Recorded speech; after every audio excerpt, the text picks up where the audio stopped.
बीमार रहते हैं कि बिना सहारे के चल नहीं पाते हैं।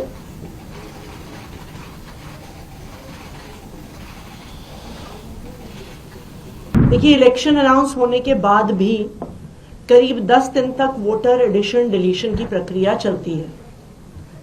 हमारी ये मांग है कि जो नई दिल्ली में एक बहुत बड़ा घोटाला सामने आया है, सबसे पहले उस पे इन्वेस्टिगेशन होना जरूरी है। एक बहुत बड़े स्केल पे फ्रॉड हो रहा है। हर व्यक्ति जो ऑब्जेक्टर्स की हियरिंग पे आया है, हर व्यक्ति कह रहा है, 100% लोग कह रहे हैं जी मैंने नहीं भरा। ये बिल्कुल वही है, ये घोस्ट ऑब्जेक्टर्स हैं। तो इनके नाम पे फॉर्म कौन भर रहा है, क्यों भर रहा है, किस आईपी एड्रेस से भरे गए, किस साइबर कैफे से, किस कंप्यूटर से भरे गए, इसकी जांच होना जरूरी है। दूसरी बात, जब तक ये जांच नहीं होती है, इन ऑब्जेक्टर्स की ऑब्जेक्शन के आधार पर इस पूरी प्रक्रिया पर रोक लगाई जाए। बिकॉज ये बिल्कुल साफ है कि अगर आप 1 लाख वोटर्स की विधानसभा में 6% वोट काट दें और 10% वोट जोड़ दें, ये तो पूरे चुनाव के गणित को ही उलटफेर कर देगा।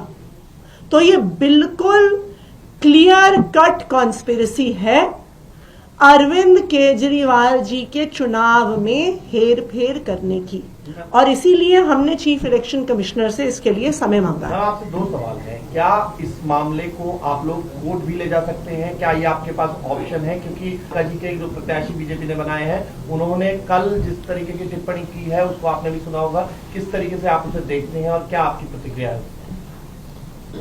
देखिए, जो आपका पहला सवाल है कोर्ट को लेके, हम सबसे पहले इलेक्शन कमीशन के पास जाएंगे। कुछ दिन पहले इस वोटर डिलीशन के मुद्दे को लेके हम चीफ इलेक्शन कमिश्नर से भी मिले थे और बहुत पॉजिटिव रिस्पांस सीईसी का, चीफ इलेक्शन कमिश्नर का रहा था।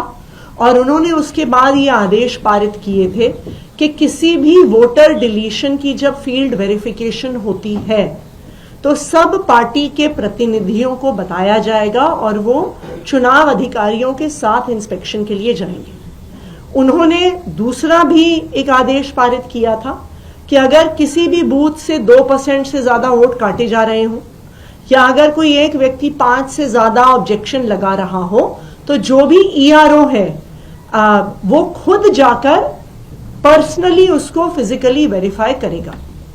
तो हम चीफ इलेक्शन कमिश्नर के जो इंटरवेंशंस थे उनसे बहुत संतुष्ट थे, क्योंकि उन्होंने भी लोकतंत्र को बचाने के लिए आदेश दिए। अभी भी हमने उनसे समय मांगा है कि हम उनको इस पूरे वोटर घोटाले के बारे में बताएंगे और हमें उम्मीद है कि कोर्ट जाने की जरूरत नहीं पड़ेगी। इलेक्शन कमीशन द्वारा ही इस इन्वेस्टिगेशन को शुरू किया जाएगा। ये दूसरा सवाल रमेश बिधूड़ी के बयान पे मैं रमेश बिधूड़ी जी को कहना चाहूंगी, मेरे पिताजी जिंदगी भर शिक्षक रहे।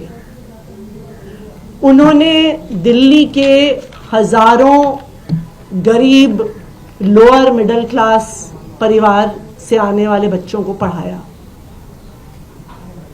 आज वो 80 साल के हो गए हैं।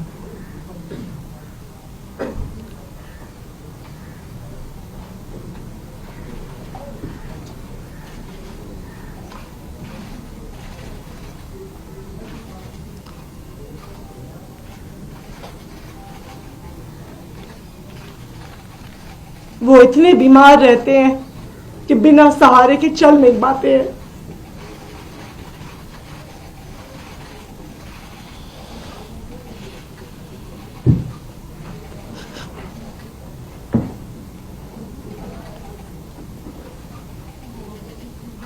आप चुनाव के लिए इतनी घटिया हरकत करेंगे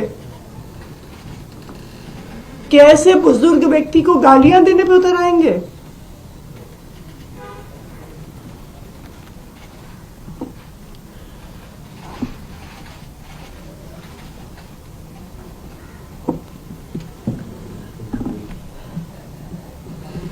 इस देश की राजनीति इतने घटिया स्तर पर गिर सकती है, मैं कभी सोच नहीं सकती थी। रमेश बिधूड़ी जी खुद दक्षिणी दिल्ली से 10 साल सांसद रहे। वो बताए ना कालका जी के लोगों को कि उन्होंने इस इलाके के लोगों के लिए क्या किया। वो दिखाए ना कि जो उनका 10 साल का काम था वो मेरे 5 साल के विधायक के काम से बहुत बेहतर था। उसके आधार पर वोट मांगे, कहें कि अगर आतिशी ने 1 सड़क बनवाई तो मैंने 10 सड़कें बनवाई।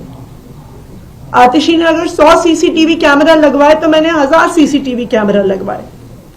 आतिशी ने अगर 1000 लाइटें लगवाई तो मैंने 5000 लाइटें लगवाई। अपने काम पर वोट मांगे। मेरे बुजुर्ग पिताजी को गालियां देके वोट मांग रहे हैं वो। ये बहुत दुख की बात है।